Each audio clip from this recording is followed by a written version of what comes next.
নমস্কার, শুভ দুপুরের শুভেচ্ছা। প্রতিদিনের মতন আজও চলে এলাম দুপুরের লাঞ্চের থালি নিয়ে। চলো কী রান্না করেছি তা তোমাদের সাথে একটু শেয়ার করে নিই। আজকে একদম গরম ভাত, হাতে করে বাড়তে পারছি না, এই মাত্র জাস্ট নামালাম। আজকে সব কিছু সেরে নিয়ে শেষে রান্নাটা করছি, যার জন্যে কি হলো, এখনই এই মাত্র নামিয়ে একদম বসে যাচ্ছি খেতে। তো ছেলেরটা আগে বেড়ে দিচ্ছি।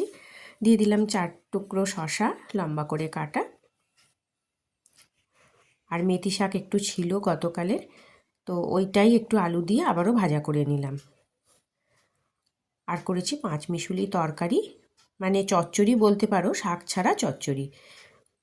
আর করেছি একটু চিকেন, এটাও আলু দিয়ে আজকে কষা করে করিনি, একটু সামান্য ঝোল রেখেছি, ডাল তো করিনি।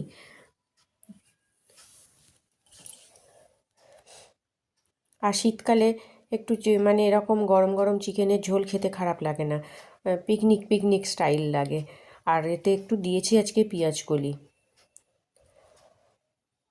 পেঁয়াজকলিটা সাধারণত দেওয়া হয় না, দেখলাম অনেকটাই পেঁয়াজকলি রয়েছে, তো একটু চিকেনের মধ্যে দিয়ে দিলাম। খেতে কিন্তু বেশ ভালো লাগে, চিকেনে এরকম পেঁয়াজকলি দিয়ে করলে খুব ভালো লাগে খেতে।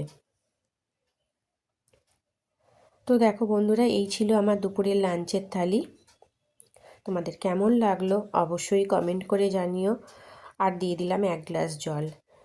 তো ভালো লাগলে অবশ্যই একটা ছোট্ট করে লাইক করে দিও, আমার পাশে থেকো, আমার চ্যানেলটাকে সাবস্ক্রাইব করে দিও।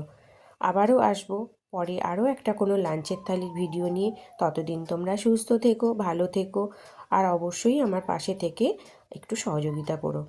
চলো আজকের মতন টাটা, আবারও আসবো পরে অন্য একটা ভিডিও নিয়ে।